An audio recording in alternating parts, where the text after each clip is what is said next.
Welcome back to Night's Embrace, where we gather around the dying embers of ancient truths.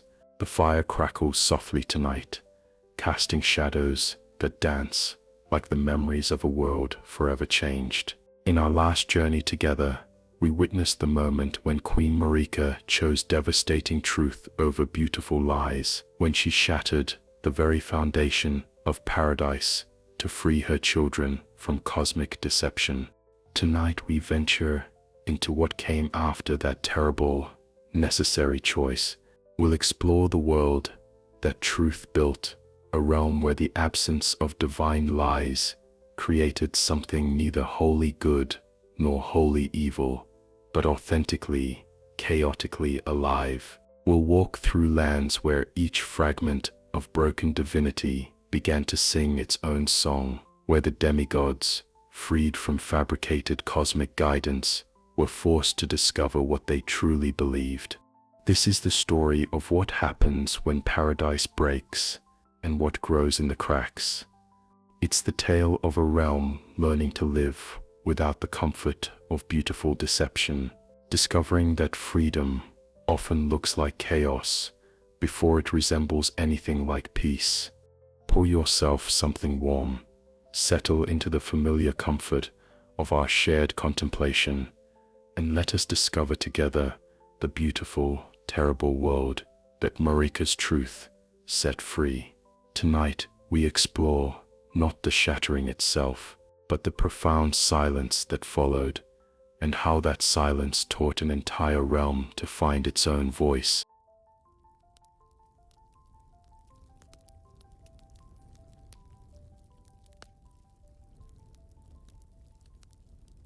Chapter 1. The Silence That Followed. In the immediate aftermath of the shattering, there was silence, not the peaceful quiet of order, but the profound, unsettling stillness that follows when the last lie finally dies. For countless ages, the lands between had been shaped by the gentle tyranny of fabricated divine guidance. Every law, every custom, every expectation flowing from Meta's desperate improvisations, masquerading as cosmic will. Now suddenly, there were no more commands from above, no golden light to follow, no two fingers offering certainty wrapped in religious authority. The demigods, those blessed children who had lived their entire existence as extensions of a divine order, found themselves holding fragments of ultimate power with no instruction manual from the heavens. Imagine the psychological weight of that moment. Each great rune they inherited pulsed with the raw essence of creation itself, demanding to be used, begging to reshape reality according to the bearer's will. But unlike their mother, who had at least maintained the illusion of following divine commands, the demigods faced an even more terrifying prospect: absolute freedom. Some say that in those first months after the shattering, several demigods simply sat in their halls, staring at their great runes, paralyzed by the magnitude of choice before them. They had been raised to be perfect extensions of divine will, but what do you become when you discover there was no will to extend? What do you create when the cosmic blueprint was always blank? The silence stretched across the realm like a held breath, and in that silence, each fragment of broken divinity began to awaken to its own authentic nature.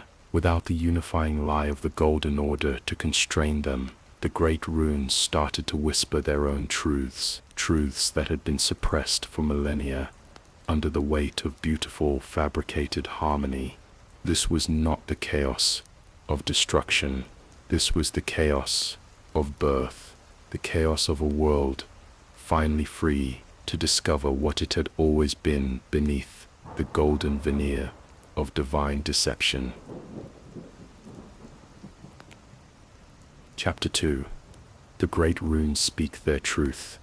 Without the unifying lie of the Golden Order to bind them, each great rune began to express its own interpretation of what reality should become. These weren't random fragments of chaos. They were pieces of a cosmic pattern that had been artificially forced into harmony. Now, free to pursue their authentic natures, they pulled the world in wildly different directions. Godric's rune whispered of grafting and transformation. If there is no divine plan, then why not become everything at once? His pursuit of strength through amalgamation wasn't madness. It was a logical response to a world where identity itself had become negotiable. If the gods had been lies, then perhaps the boundaries between self and other were lies as well. Why accept the limitations of a single form when you could transcend them entirely? Radahn's rune sang of conquest and cosmic defiance. If the stars themselves had abandoned their guidance, then why not hold them in place through sheer force of will? His war against the heavens wasn't hubris. It was the natural response of someone who had discovered that the cosmos itself was unreliable. If the greater will had truly moved on to other concerns, then perhaps it was time for mortals to take control of their own fate. Renala's rune hummed with the mathematics of rebirth. If the established order was built on deception, then perhaps the answer lay in returning to the fundamental building blocks of existence itself. Her obsession with the perfect rebirth wasn't madness. It was academia's response to discovering that all previous knowledge was tainted. If everything you believed was wrong, then you must start over from the beginning. Millennia's rune pulsed with the paradox of rot and renewal. If the Golden Order's pristine perfection was a lie, then perhaps true beauty lay in embracing the natural cycles of decay and regrowth. The scarlet rot wasn't a curse, it was honesty. It was what happened when life was allowed to follow its authentic patterns without divine interference. Each demigod, in their own way, was trying to answer the same impossible question. If everything we believed was a lie, then what should we believe instead? And their great runes, no longer constrained by artificial harmony, began to reshape reality according to their bearers' desperate attempts at truth. Chapter 3. The Geography of Fractured Truth. As the great runes exerted their influence, the very landscape of the lands between began to reflect this new reality of competing truths. No longer held in artificial unity by the Golden Order's beautiful lies, different regions started to develop their own internal logic, their own relationship with the fundamental nature of existence.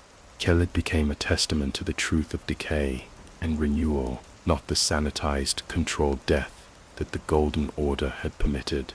The raw, honest cycle of corruption giving birth to new forms of life. The scarlet rot that bloomed there wasn't evil, it was authenticity. It was what happened when the natural process of death and rebirth was allowed to proceed without divine interference. The massive creatures that thrived in that crimson wasteland were proof that even in apparent destruction, life finds a way to flourish.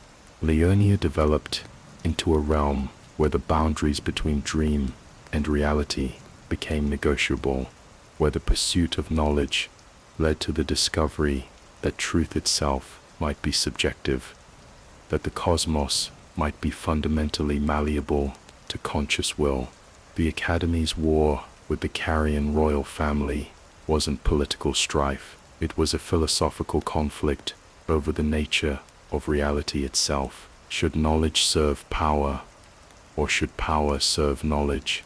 The Altus Plateau, under Morgoth's steadfast governance, stood as a monument to the possibility that order could exist without deception. Unlike his siblings who embraced radical transformation, Morgoth chose to maintain what was good about the Golden Order while quietly acknowledging its foundational lies. His was perhaps the most difficult path to preserve civilization while accepting that its origins were corrupt. Mount Gelmir erupted with the volcanic truth of rebellion, where Rakard's blasphemy against the greater will created a haven for those who refused to accept any cosmic authority. The god-devouring serpent wasn't just a monster, it was a symbol of mortal defiance against divine tyranny. Here, in the shadow of an active volcano, those who had been outcasts under the Golden Order found a new kind of belonging. Each region began to develop its own culture, its own understanding of what reality should be, and remarkably, they all worked within their own boundaries. Each interpretation of truth created functional societies, thriving ecosystems, meaningful lives. The problem only arose at the borders, where one truth met another, and neither could accommodate the other's existence. Chapter 4. Those who live in death. Perhaps no consequence of Marika's choice was more profound than the emergence of those who live in death, beings caught between existence and oblivion, products of a world where the very nature of mortality had been tampered with for too long. When Godwyn the Golden died in soul, but not in body, his corrupted remains spread throughout the roots of the Erd Tree, giving birth to an entirely new form of existence. These undead were not the shambling horrors of simple necromancy. They were something far more complex and tragic. They were souls denied their rightful passage into death, because the rune of death had been sealed away, yet unable to truly live, because their connection to the Erd Tree had been severed. They existed in a liminal space that the Golden Order had never accounted for, a space that only became possible when divine lies began to unravel. The two fingers declared them abominations, outside the principles of the Golden Order, their very existence a stain upon divine truth. But perhaps the real horror wasn't their existence. Perhaps it was what they represented. They were living proof that the Golden Order's promise of immortality was itself a kind of death, a denial of the natural cycles that give existence meaning. Those who live in death gathered in the shadows of the old world, in catacombs and forgotten places, waiting patiently for their prince to rise. They had no grace, no golden guidance, no promise of eternal paradise, yet they endured. They found their own forms of community, their own reasons for existence, their own strange beauty in the spaces between life and death. Fear, the deathbed companion, saw in them not monsters, but martyrs, souls who had paid the price for the Golden Order's fundamental dishonesty about the nature of existence. Her quest to give birth to the rune of those who live in death wasn't necromancy. It was an attempt to grant legitimacy to those who had been denied it, to create a world where even the undead could find peace. In a realm learning to live without divine lies, those who live in death represented perhaps the most honest response to mortality, the acknowledgement that death and life are not opposites, but partners in an eternal dance. They were what happened when you stopped pretending that immortality was a gift and started accepting it as what it truly was, a burden that only the honest acknowledgement of death could make bearable. Chapter 5. The War Without Victory. The Shattering itself was unlike any war that had come before, not because of its scale or brutality, but because of what it represented. This wasn't a conflict over territory or resources or even ideology. It was a war between different interpretations of reality itself, each one valid within its own framework, each one utterly incompatible with the others. When the demigods finally took up arms against each other, they weren't just fighting for political power, they were fighting for the right to determine what truth itself would mean in a post-deception world. Godric's forces, swollen with grafted might, clashed with Melania's clean-rod knights in the swamps of Ionia. Neither army was evil, they were simply following their own authentic understanding of what strength meant. The battle between Radahn and Melania became the perfect symbol of this new kind of warfare, an unstoppable force meeting an immovable object, neither willing to compromise their vision of what the world should become. When Melania bloomed the scarlet rot in her desperation, she wasn't just using a weapon, she was making a statement about the nature of victory itself. Sometimes, she seemed to say, the only way to win is to ensure that no one can. But perhaps the most telling aspect of the Shattering was not the battles themselves, but their aftermath, the way the war simply stopped. Not because peace was achieved or victory declared, but because the combatants gradually realized they were fighting an unwinnable war. How do you defeat someone whose entire reality is different from your own? How do you prove that your truth is more true than theirs? The greater will's abandonment of the demigods wasn't just divine disappointment, it was cosmic recognition that the experiment had succeeded too well. The lies that had held the realm together were so thoroughly shattered that not even divine intervention could put them back together again. The demigods had become too authentic, too true to their own natures, to ever submit to a single unified vision again. And so the war became a stalemate. Not because the combatants were evenly matched, but because they were fighting in different dimensions of meaning entirely. Victory became impossible because victory itself meant different things to each participant. In a world without universal truth, how could there be universal triumph?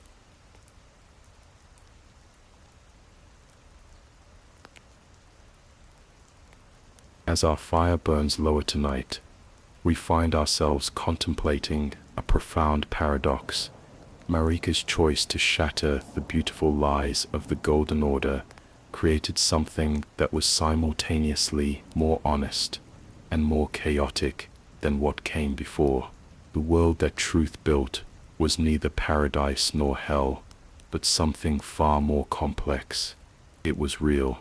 In the fractured realms we've explored tonight, we've seen how freedom often looks like madness to those who have grown comfortable with control.